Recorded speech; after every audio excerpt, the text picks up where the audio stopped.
All right. So what's something you wish people knew about the strike going on? I'm seeing a lot of negative press attention, and they're talking a lot of smack about the strike. What's something you wish they knew? That we're not that bad, and that they need to come out here and really see what it's like instead of trying to see what it's like on the media. You never believe what's on the media because anybody can paint a picture. I mean, you can go to Wikipedia itself and change stuff. It's just as easy as someone to go home and go on the computer with the technology nowadays and put in voice effects. If you got my voice now, you can go and change it and make it look like I said something bad. So you just got to come out here and you got to see what it's like, and you got to talk to people and ask them, hey man, what's going on? They're talking about this on the media. I'm just coming to see if it's true. You know what I mean? So the media is just painting us a bad picture for no reason. We're out here just trying to have a good time and make something positive out of something negative. You see over there, everybody's striking, not letting these stupid ass trucks in. We're trying to get money. We're trying to get COLA, pension. We're trying to get all that, and they're stripping away from us what we deserve. That's awesome. What are some? So you mentioned COLA and you mentioned pensions. What are the biggest issues for you? Give me because I know that COLA, pensions, and I think there was another, the 2-tier system. The tier systems, yeah. Yeah. So what's the biggest for you specifically? So for me personally, I just started. I got 3 years in here, and I know for other people that have just started, it sucks not making that much money. I mean, yeah, you see that UPS is making $50 an hour, and people want to talk about how we're not skilled labor, when in all reality, how are we not skilled labor? And not just anybody can get in here. You have to apply to get in here, and you have to wait a long time to get in here. And when you get in here, you get 3 days of training on a job, or up to a week depending on the job. So that's technically skilled. If it takes you longer than a day to learn the job, that's a skilled job. So I think that with the amount of work we do and the amount of hours we do and the amount we bust our ass, I believe that we should be getting paid a hell of a lot more to put up with the bullshit we have to day in and day out at this place. And I'm not saying that some people are bad, some people are good, like some of the supervisors, you know what I'm saying? They can be cool, but at the end of the day, it's like they got a job to do and we got a job to do, and to put up with all the bullshit that goes on there, you know what I'm saying? I go in there, I got to put a hub to my stomach, and I got to shoot 500 plus trucks a day, you know what I'm saying? For what I'm making right now, that's not worth it to me. And for top pay of $32 for me to continue to do that or go somewhere else, unless I have 30 years, 20 years, and I go drive outside, it's not worth to do half these jobs in here because they require physical labor, which to me is a skilled position because not a lot of people can do what we do. What's some of the stuff management's doing to make the strike harder for you guys? Management at our plan isn't really doing nothing. It's just Ford itself is just keeps on calling the police on us and stuff like that. So it just makes it a lot harder for us to park somewhere. Shout out to Club Canton, the owner. He's letting us use his spare lot to be able to park there. And Relief Weed Shop, shout out to them. They're letting us park there. And obviously shout out to the local 900 crew because we're able to park there too. So they're just trying to make it to where it's harder for us to cripple us in this time of need, and we're making a good thing out of it by getting strong allies. So I mean they're trying to cripple us so we can tap out, but I promise you that in the end run, we're a big strong family, and they ain't gonna do nothing to us that we haven't already seen, done, or heard of. So. And what would you say is like the important part of being part of a union? And should more people join? Brotherhood and sisterhood. If you got somewhere and you got a union, that's the best part to be a part of the union, because when it comes down to it, I've been at plenty of jobs where it's not unionized, and guess what? It is definitely a hellhole, because you do something bad, they can fire you in an instant. Let's just say I mess something up here or I'm late. The union can fight for me and get me my job back, or they can get that scratched off my plate. Like if I got a late or an AWOL and there was something going on and I just didn't have time, they can help me out. It's a brotherhood and a sisterhood. We're all a family in here. Like in this time of need, I've met more people than I think I have the whole time working here, and we're all just friendly to each other. I became friends with a lot of people I didn't even know worked here. They come, oh, I work in a paint shop. Hey, what's up? Hug it out, you know what I'm saying? Mm-hmm. If you need anything, we got you. You know, and the union's here for everybody. They got stuff set up to help anybody and everybody. So we're just a big, huge brother and sisterhood, man. That's all. That's great awesome stuff. Final question is not really part of the interview. This is completely up to your choice. Do you want to state your name, or do you want to stay anonymous? I'll use my nickname. Okay. Chawhead. Chawhead, love that. Yes, sir. Appreciate it, Chawhead. Yeah. Awesome, man. Thanks so much. Yeah, no problem. After all this, you still... I still want that gas, yes. And you had better deliver. Hey everybody, welcome back to the greenhouse. I am joined with a full staff today. At least all the boys are here. So joining me, repeat co-host Josh. Promoted from tech staff, we got John.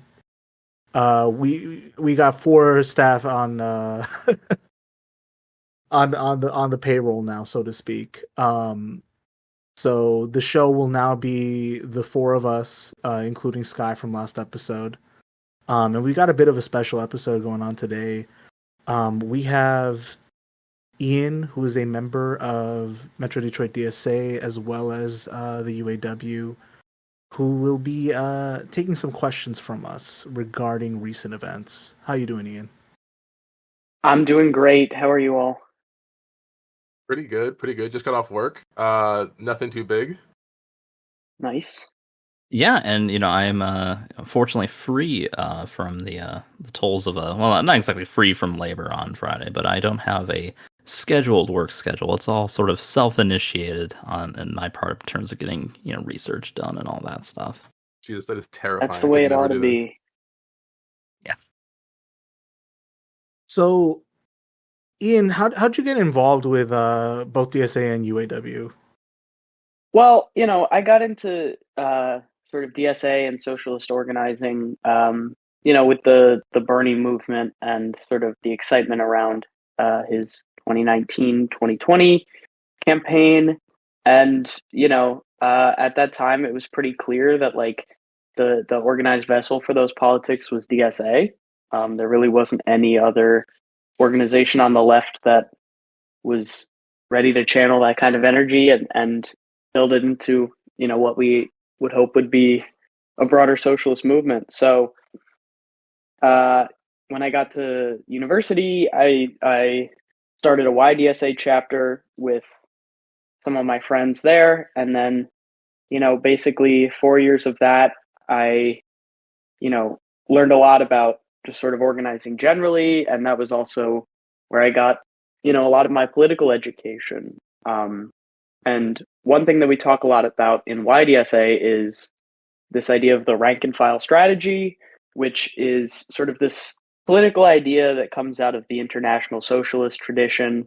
And, there's a book by Kim Moody, and DSA has a pamphlet about it. But the long and short of it is, if we as socialists believe that the working class is the agent of change that has, both the incentive and economic position to bring about change to our world, the most important thing for like dedicated socialists to do is to join the working class in specific workplaces where there is the most, let's say, in the most strategic workplaces, in the workplaces where there's the most leverage. So it basically, the simple idea is like encouraging socialists to get jobs as teamsters and teachers and nurses, and in these sectors that really have the ability to like shut the economy down when they go on strike. And so as part of that, I graduated from school. I had, a degree in design, and I wanted to be a designer, but nobody was hiring, and I wanted a way to fulfill my political ideas. So I got a job working the line at one of the big 3. That's awesome. What exactly do you do? What could you describe like a typical day? Yeah, so essentially it sounds like the most like stupid, easily replaceable labor you could imagine. I work at a stamping plant, so there's a giant, $100 million machine that someone who makes, some skilled tradesman feeds a bunch of steel into off of a roll, and the machine has these big, like 75,000 pound basically dies, like molds, and it smashes them together on the metal and cuts and molds the metal into the shape that you see on a car. So either, the fenders and stuff on the exterior, or like the stuff on the interior, like stuff you might not see on the underside of the car, protective stuff.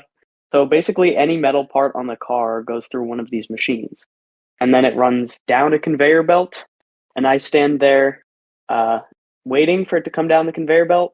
I pick it up, I turn around, and I put it either in some sort of a bin or a rack, depending on the size and shape of the part.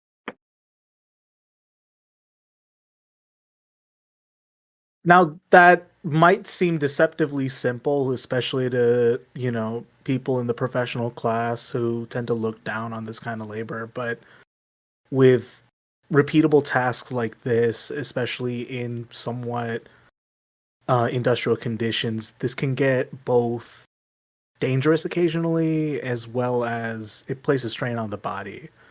Where do some of these misconceptions come from, and are these used to further heighten class antagonism and these kinds of like incorrect and disdainful views sometimes?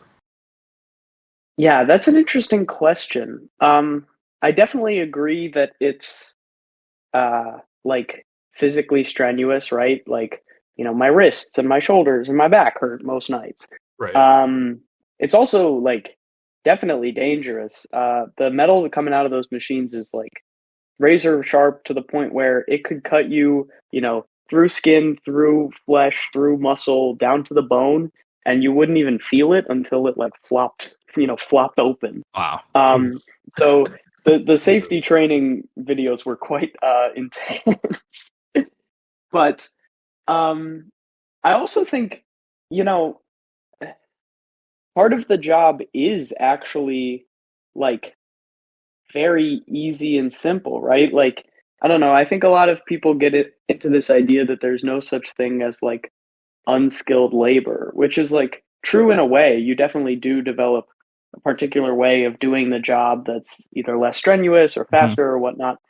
But it's also like really by my third shift, I had it down, and that is sort of a necessity of our like model of production, where like you need a ton of these jobs that are by necessity like very easy to train someone for, don't really take all that much experience or training to do, because that's like the only efficient way to run a business.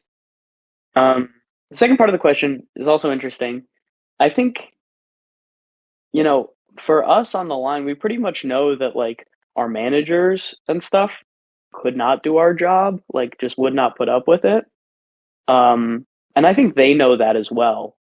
They definitely, they don't want us to go on strike because then their boss is going to force them to do it. And, Right. they like being a manager. They like walking around with a walkie-talkie all day and just looking over people's shoulders, right? Like that's an easy job.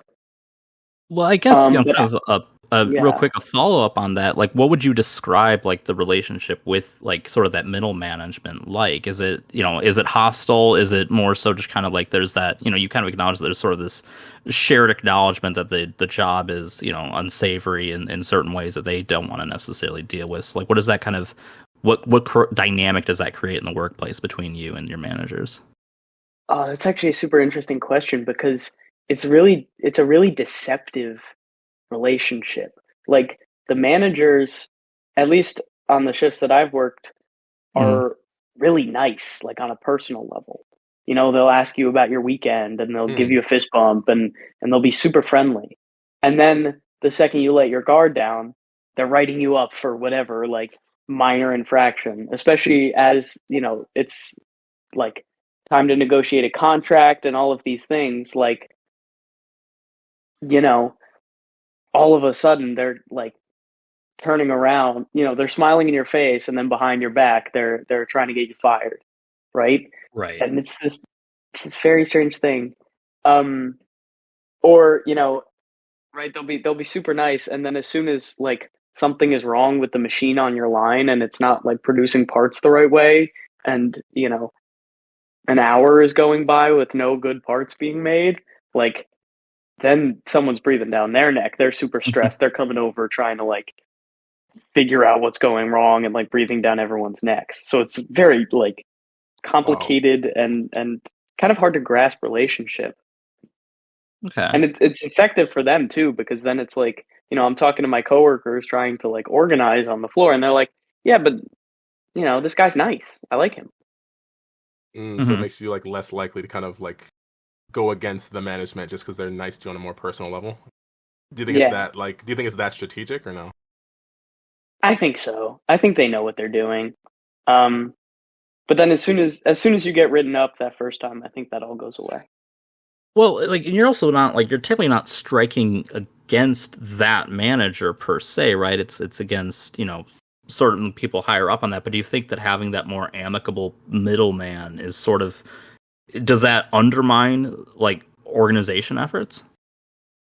It definitely can because you might not go to your steward about something if you perceive that uh, your manager is like a good guy who is going to, try his best to fix your problem, right? Or you might not, get your coworkers to like take an action together because if they don't see it that way. But I also think you can really only fake it so much, and people who have been in the plant for a little while like see right through it. Sure. Yeah, that's something that gets obscured a lot, and I think like management as it exists today um is this industry in of itself, with management styles, management theory coming into the fold in fields like both business and public administration, as well as this kind of like mystified role of managers as leaders in the workplace. It tends to create this like, self mythologizing effect of the manager in the workplace that I think people don't, not for bad reasons, sometimes may buy into. So there is that aspect to it. But it also, the creation of managers as they exist in the modern workplace, I feel like further obscures the real relationship between the C suites, so the people at the top who are really eating the cream off of the crop, and the guys working the line. And that's really what it comes back down to in all labor struggles, I would feel. But people tend to more intimately feel it as guy on the line versus manager struggles. And those are the ones that are often exacerbated in tales told by anti-union people I've seen. Mm. And Very I interesting. think, you know, I think Barbara Ehrenreich had this like kind of almost prophetic idea in like the early 2000s of like the professional managerial class as this distinct uh, social entity, right? Mm-hmm. And I think there are ways in which that is like really, really true. Like I totally agree with this framing of like the industry of creating managers as um a huge like multi-billion dollar industry, right? Including like academia and all these, I mean, down to like grind set YouTubers, right? Like that's all part of the same uh it's all part of the same network. But also then you have like the actual experience of these managers. Like I don't know, this hasn't been my experience, but I've heard from other auto workers that like sometimes when they're sure nobody's listening, the manager will tell you like, yeah, I hope you guys win and get a really good contract because that means I'll probably get a raise, you know? Wow. Like I mean, these guys are making like money, but they're not like driving Porsches. Right. Hmm. So with that in mind, like now that we're talking more about like the structure of production, how the C-suite is kind of taking everything off the top. To rein this in, to talk about the UAW and the pickets, what were some of the factors kind of leading up to the strike? What were some of the conditions for the auto workers, union and non-union as well? Just kind of Hmm. explain kind of what's been going on, what kind of led up to the strike. I We think also the had a first major thing, update today. well, Yeah, true. yeah, yeah. I think the first thing to understand, if you want to understand like the current, uh, environment in automotive production, is sort of this history of reform in the UAW. Um, Walter Reuther, who was like, I don't know, the first or second president of the UAW in the 30s, was president for like 80 years up until his death. Up until the day he died, he was president of the UAW. And in that time, he created this structure called the Administration Caucus, um, which was basically like, if you want to be in leadership at all, you're going to like get in line, and follow orders. And I guess kind of predictably over decades and decades, that devolved into the UAW that, I guess we would have seen on the news a couple of years ago, where like senior officials are getting indicted for corruption, and Mm. people are getting caught using union and like member Hmm. dues to rent 18 wheelers to haul back their like you know their souvenirs from golf trips to Florida, like just sort of the most comical, like corrupt uh mismanagement that you could imagine from some like far right anti-union publication was all happening in the UAW. And then as part of this, like leaders and officials were taking straight up bribes from the companies, especially Stellantis, in order to like negotiate worse contracts. So auto workers right now, like when you factor in inflation and stuff, are making much less than they were like 30 years ago. We have a thing called tiers, where some workers who are doing the exact same job in the exact same place, or maybe in a different factory, will have a different maximum pay, different retirement benefits, different health care, like completely different uh, pay and wages from someone else, just because they were hired at a later date, or work in a factory that's under like a different subsection of the company, even if they're doing the exact same work, right? So Hmm. like this degradation of working conditions created space for reformers, people who have had like spent decades carrying out the rank and file strategy. Because it kind of goes back to that for me a lot. Right. It created the space for these many of them socialist militants, others just like dedicated unionists, to build a reform movement in the UAW. So in 2019, uh, they created this caucus to oppose the administration caucus. It's called Unite All Workers for Democracy, UAWD. And the first thing they were trying to do was like pass motions at different locals to support one member, one vote, right? Like the direct election of the leadership.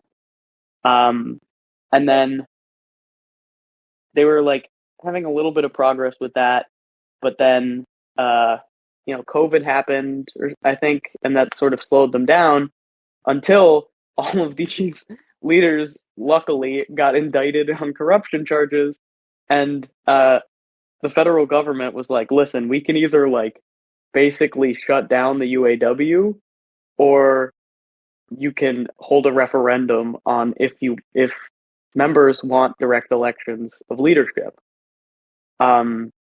And so that really, like, I mean, this is, I guess, sort of how we should understand the way reform and change happens in our society, right? Like, you have organized militants, and you have like some random change to conditions that comes from completely outside of their control, and like, with the confluence of those two factors, all of a sudden there was a huge, huge, huge push to make sure that this referendum passed.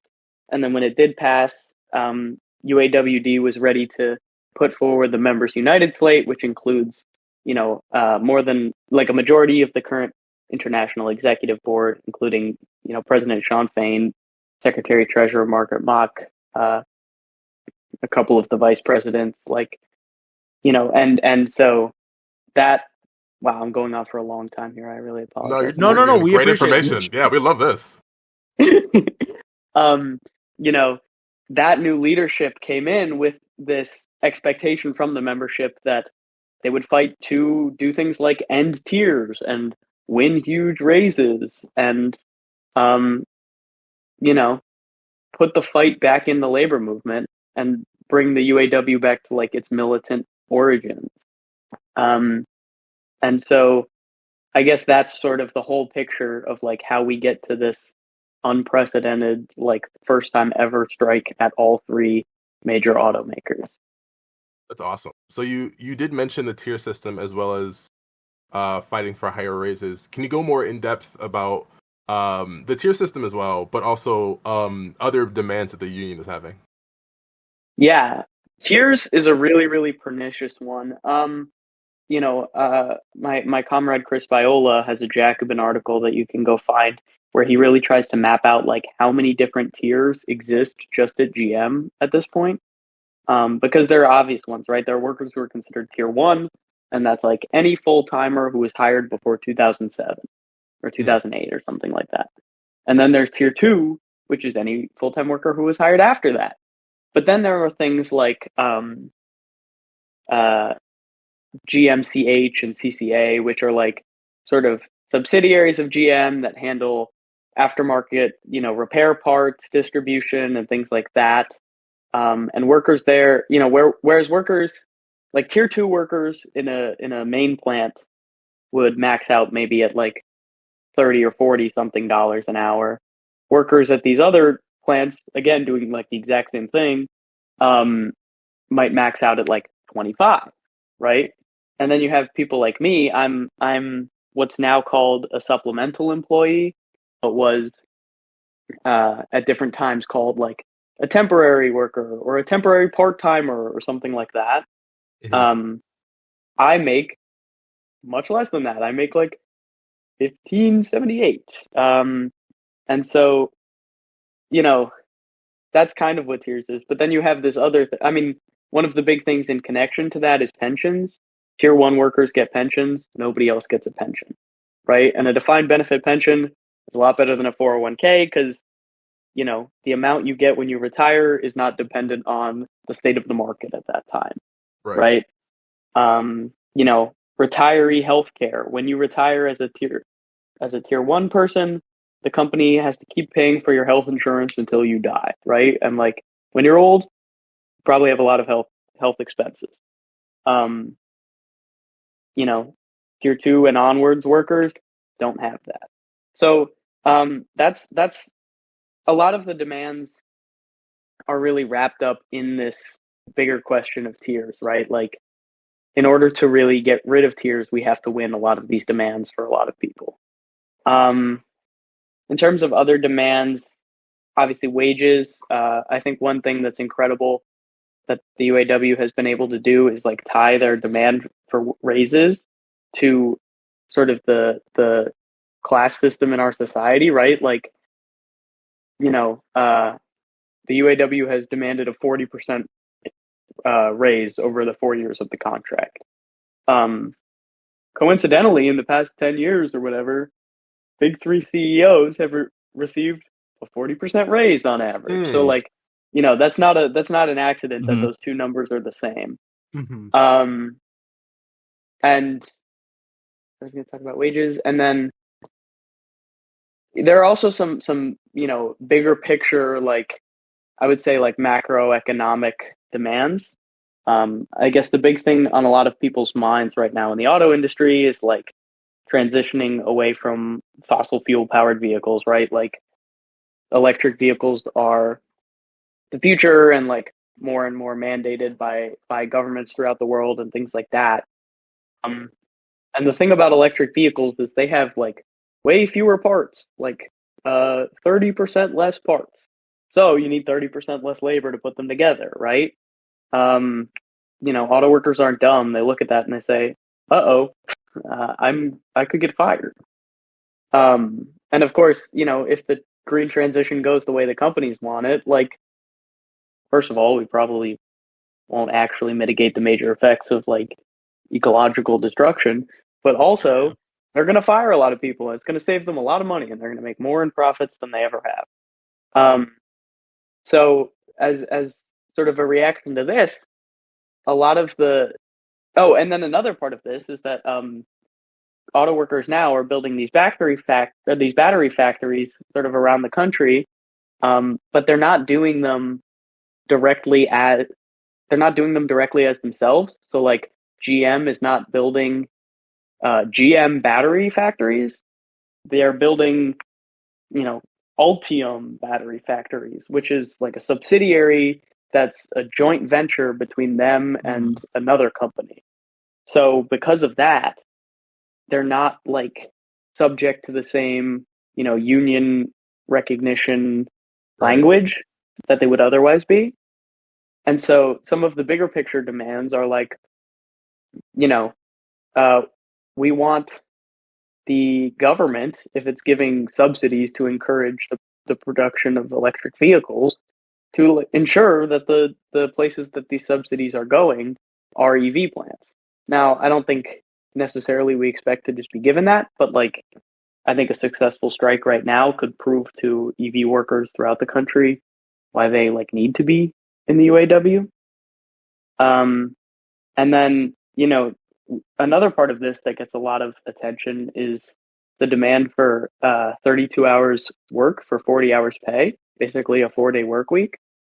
And that's a direct recognition of like the way that EVs might cause downsizing in our industry, right? If there's 30% less labor that needs to be done, instead of firing 30% of the workforce, why don't you just have the whole workforce work 30% less? Mm-hmm. Yeah, And those are to me like the major questions. I mean, I think there's a lot wrapped up in this, but is there quick question, was there a big difference between like the wage increases that UAW was fighting for versus COLA, the cost of living adjustment? Oh yes, thank you. That is another thing. One of the interesting things about this fight too is that like a lot of the things that we're fighting for and are being told like that's unreasonable, that's crazy, are things that auto workers used to have. So cost of living adjustment is a great one. Thank you, John, for bringing that back up. With inflation and all the rest, like workers don't want to see their purchasing power go down. And so it used to be that every year they would do some math and decide, okay, you used to be making this amount of money. Here's what the same amount of purchasing power is now, right? And that your paycheck would get like automatically upgraded to match inflation. We don't have that now. So like that's been a big fight as well. That's awesome. So some of the developments that have occurred today from Sean Fain's address is that they're getting a bit closer to a contract with Ford, but there's a lot that still needs to be done with GM and Stellantis specifically. So the next question we had for you is, are there any major differences among the individual players of the big three when it comes to how they treat the union and its demands? And are there any similarities among them? There definitely are, but I don't know that I have a clear answer as to why. Like, I'm actually kind of baffled that Ford is playing so nicely compared to the other two. I just don't know how or why that is. So Ford, in a statement, said that it's because they have a family-oriented structure. I don't buy that for a minute. Yeah, bullshit. That's the PR. Like, I don't know. I mean, it's not very like Marxist of me to say this, but like it could just be that they have different people at the negotiating table who think about this differently for some unknown reason.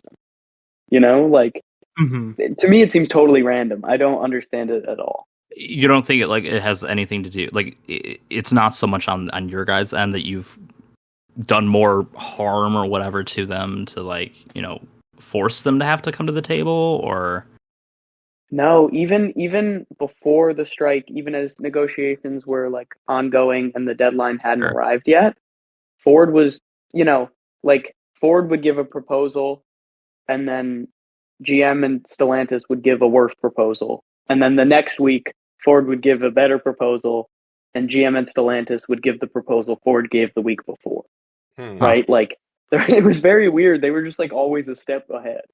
I don't know why. Yeah, like a good cop, bad cop routine almost. Yeah. Yeah, I don't know. unfortunately, Maybe Ford wants good PR for bargaining fairly. I mean, if I'm again not- with the Ford family's legacy, they're always looking for good PR. They're always fishing for it. Yeah. That's You're mine. searching for anything that doesn't, start with an H. Yeah. Yeah, unfortunately. Okay, so you did go in depth with the union demands. I guess what's different about today's auto industry and its form of anti-union tactics? Do business strategies like the push to electric vehicles or needing to make up for slower sale years due to the pandemic impact their hostility to unions in addition to existing anti-labor mindsets in the C-suites? Good question. It's sort of a multifaceted approach they have. On one side, a lot of it is that I think the companies have gone a long way to sort of encourage like a business unionist mindset, or like a mindset of partnership between the company and the union. All of my training, all of my sort of onboarding, whatever, like filling out an I-9 was done jointly between the company and the union. So um,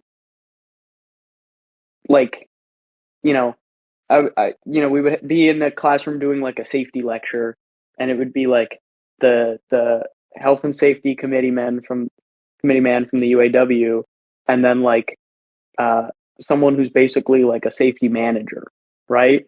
And they would be doing this together, and then because my local is like maybe a little bit more militant than most, like the management side one would leave the room for a second, and the union guy would be like, "She's not your friend." Nice. But I think in a lot of places, there's been this relationship built that, like, in some ways, management and the union can be uh, hard to tell apart until there is like a contract fight or a strike.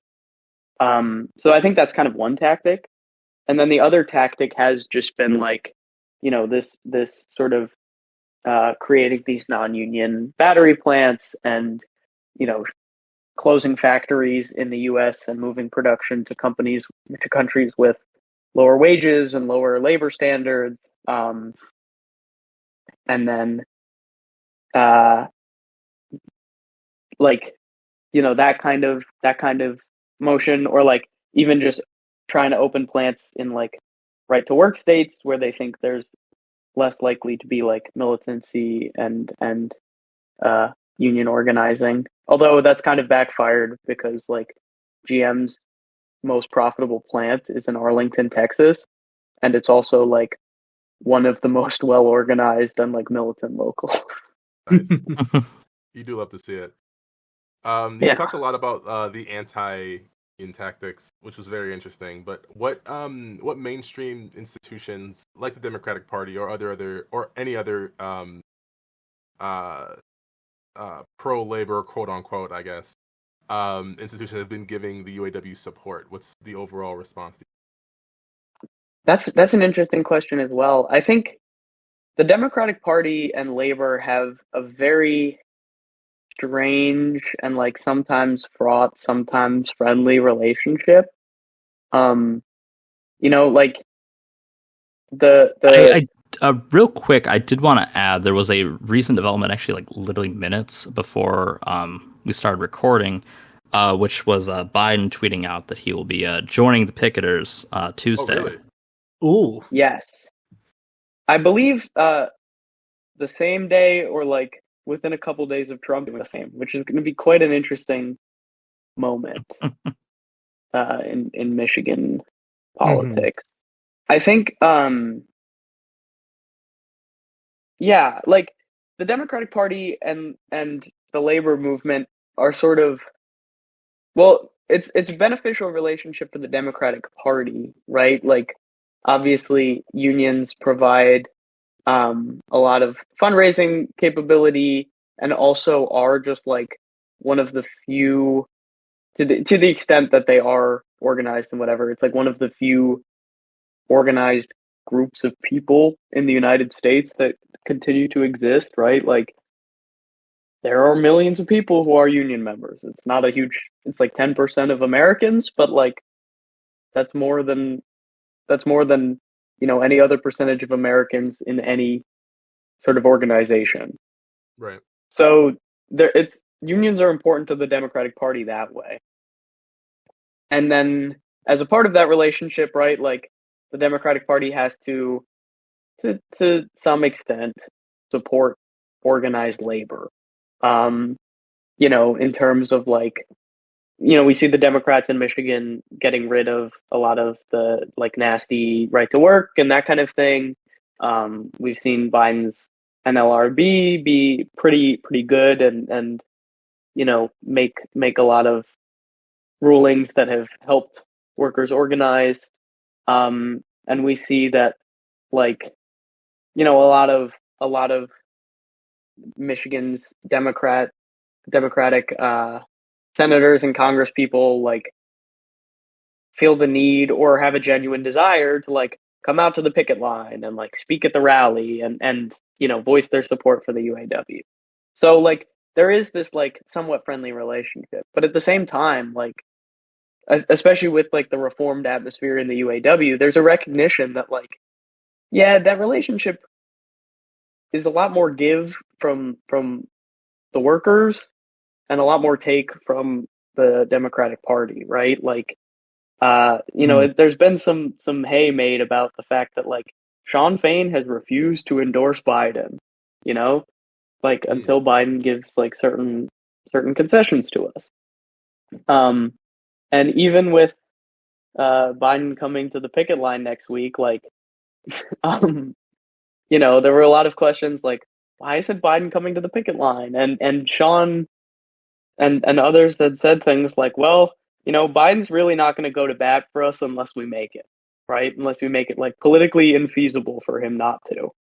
And I think that's what happened. Like Biden announced, it's not a coincidence that Biden announced today that he's coming to the picket line, because on the live stream this morning, Sean Fain like challenged him to do it. He said like, Joe Biden, come to the picket line or you hate workers, Yeah. It worked. So there's an interesting dynamic that I hope to one day break. Yeah, and talking more about Biden a little bit, as of late, he's been kind of flip-floppy on labor with the rail strike situation and now promoting, UAW now. What do you make of this, I'll say, interesting record of labor, Biden? I mean, the unfortunate thing is when he, goes on TV and says he's the most pro-labor president in American history, like that's probably true. Yeah. I mean, not because he's super pro-labor, but because everyone. The bar is so fucking low, unfortunately. Yeah, exactly. But I also think, Biden has somewhat of a record of like connection to labor, right? Like he was at UAW picket lines in 2019 when there was a strike against GM. But also, like, I don't think you would see Biden or the Democratic Party being this, supportive and behind the labor movement if it weren't for, like, straight up, like, Bernie, right? Like, Bernie running for president twice and creating this movement that was not a majority, but this movement of that sought to like create an America that was, if not run by workers, although I would say probably at least more supportive of and friendly to like workers and labor and like militancy against the boss. We know that like unions are at all-time high approval ratings, right? Like it's no coincidence that we have a president who is willing to go to bat more for labor under these circumstances than we did in like 2008, You think it's more of an advantageous, like, I don't want to say parasitic because that feels a little harsh, but you think it's more of an advantageous, like strategic alliance as opposed to one that actually cares for labor. Yeah, the Democrats have to care about labor right now in a way that they probably didn't have to in the past. They can't just ignore it. They can't, Mhm. yeah. There was a meme going around on Twitter. I shared it with Josh where it's that one of someone looking really dejected after Bernie lost in 2016. They're talking to Bernie about, I thought we were going to change the world. And then the text is like deep fried and edited when Bernie talks, and the caption reads, "Bitch, we did. We in the seventh party system." Yeah. Like, I don't know that I fully buy that, but yeah. It was a joke, but I do have No, yeah. there is a follow up to this too, right? Where Trump has also flirted with union members as a potential block for the Trump coalition. He's never done anything pro labor. I'm not fooled by any of it. But what do you make of this like half-assed overture from Trump to union workers? It makes sense to me. I mean, again, for one, right? Like, unions are more popular than they've ever been, and like, Mm-hmm. I don't know. I think one sort of cultural signifier that goes unnoticed a lot is that people just use the word workers now instead of like employees or like, like another word that might fill that spot in the vocabulary. Like, the language of class is much more present now, which I think affects these kinds of decisions. But also, you know, it Trump won more union members than like any Republican ever had. At least since like, Since Nixon, probably. Nixon. Yeah, exactly.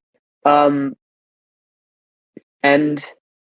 there is an interesting dynamic. I mean, most of my coworkers are black, and a lot of them are women and mothers and things like that. But then there are a lot of my coworkers who are like, you know, middle-aged white guys, especially skilled tradesmen, who like, I don't know, I'm a white guy on my third day there, like some skilled tradesman came up to me and was like, "Good for you. We need more of our kind in here." Like Yeah. straight up like KKK stuff. I mean, and that was kind of the, what sort of eroded a little bit of the, Union Democratic Party relation, especially like in the 90s, was just sort of that kind of stuff. Not that that necessarily justifies it, but it's, it's interesting that the more, frankly racist sentiments are still alive and well in the and these guys love Trump, right? Like, mm-hmm. I mean, we shouldn't be shocked. We shouldn't be shocked to find out. We should never accede to the fact that like broad sections of labor have been captured by sort of reactionary social politics, but like, that's the world we live in. I guess looking at the Republican Party beyond Trump, though, we're getting, I think, a very different picture. Especially, there was the recent bit with Tim Scott, where like if you strike, you're fired, and that's been reported now to the NLRB. Yeah, he's in trouble for that one. And do you think that sort of plays this role in strengthening certainly the union coalition in a certain way? Like, how does the union respond to like that kind of rhetoric in general? Does it sort of strengthen your resolve to strike, or does it kind of scare some people, I guess? I mean, to me personally, as a socialist, like, good, the class line is drawn, right? Like, right. Everyone can see who falls on what side. So I think it's beneficial in that way.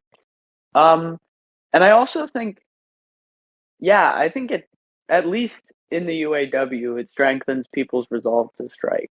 Like, auto workers have a sense, just from like cultural memory, that they are in like a fighting union, a union that strikes.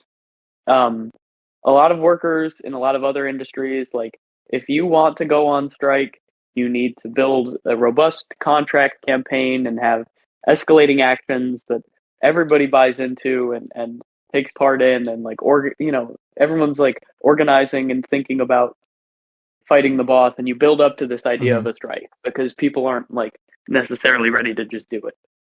But even when the UAW was at its most like sort of top down, like leadership directed, dictatorial state, like they would send out, a message, you're going on strike at midnight, and 100% of the people in that plant would go on strike at midnight,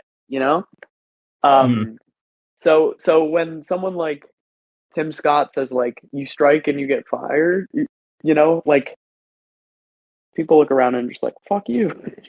Right. Right, yeah. My parents went on strike. My grandparents went on strike. Blah blah blah. That's why that's why I make double time on Sundays. Mm-hmm. It's a family tradition around here. Exactly. So I know we mentioned it. I know we mentioned it a couple of times throughout this. But what were actually the recent developments? I know we mentioned the live stream. Can we talk about exactly what was said? Yes. So the UAW is following this strategy that they've come up with, and they're calling the stand-up strike, right? And the idea is that they're going to strike all three companies at once, but they're going to like pick and choose different workplaces that they find to be strategic, and with little to no notice, these different workplaces are going to be called out on strike.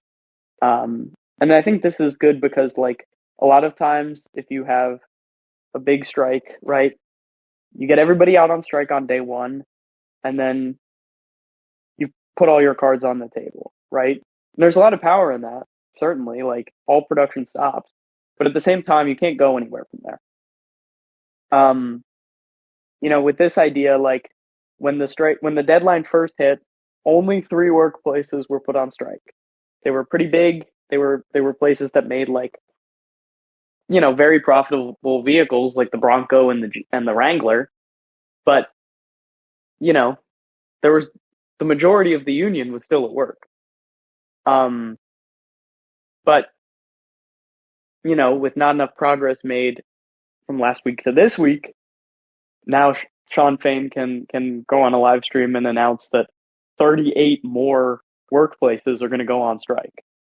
So we went from 3 picket lines in 3 states to 41 picket lines in like 20 states or something like that, right? Like immediately just like building, raising the temperature and jumping up to this like national strike. Even though probably the majority of workers are still at work. It also, like the strategicness of it is pretty key. Obviously, the first plants were targeted because they had a lot in common in terms of what they produced and like the profit margins there and how much it would hurt economically. And the same is true today. All the places that were called out were parts distribution centers. So when your car breaks down, if you take it to a dealer, they need to get a replacement part and they need it fast. So they have warehouses throughout the country that have all these replacement parts, and they can just, zip over there and get the part basically, or the warehouse drives it to the dealership.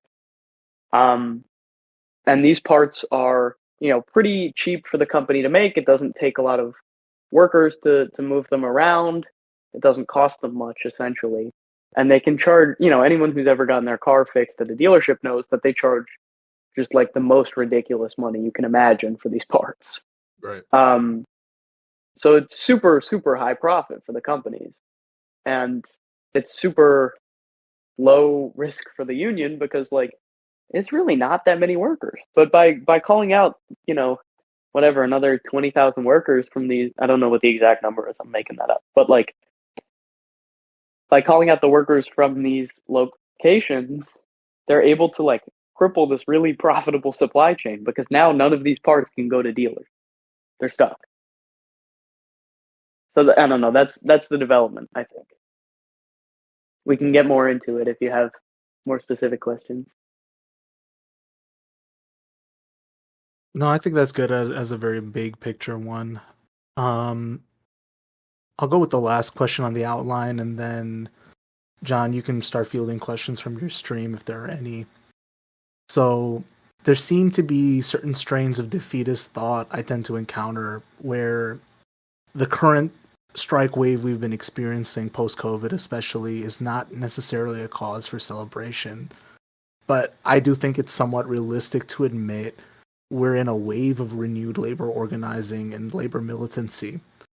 So this is this is a very broad and far-reaching question, but what predictions about labor conditions, militancy, and organizing could you make at this time, if any? That's a good question, and I like your framing about the defeatist thing, because I think there are a lot of people, especially on the left, who have been so accustomed to losing for Mm-hmm. so long that they wouldn't know what winning looked like if it like came up and smacked them in the face. Mm-hmm. Um, I think I think we are certainly in a moment of like renewed militancy. From reform movements in the Teamsters and the UAW winning to the really robust contract campaign that the Teamsters put forward. I mean, I personally, as like an armchair, I try not to be an armchair quarterback, but I think they would have won so much had they actually gone on strike there.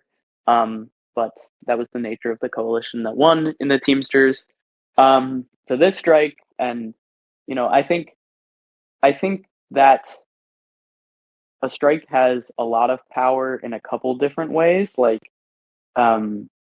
obviously you're extracting stuff from the the capitalist class, and you're making them, give you concessions, and you're halting production and stopping their flow of profits. But it also has like a huge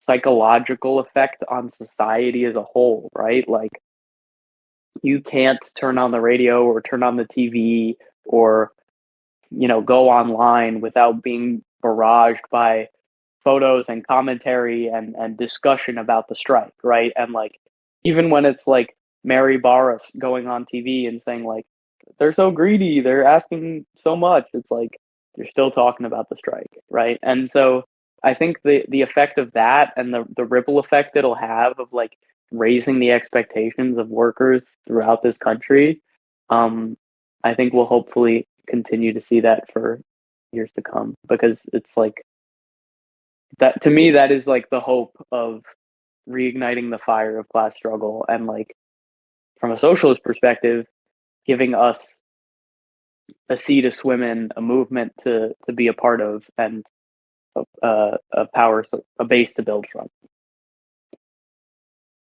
That's awesome. Yeah, we talked about you just specifically were talking about the psychological aspect of society.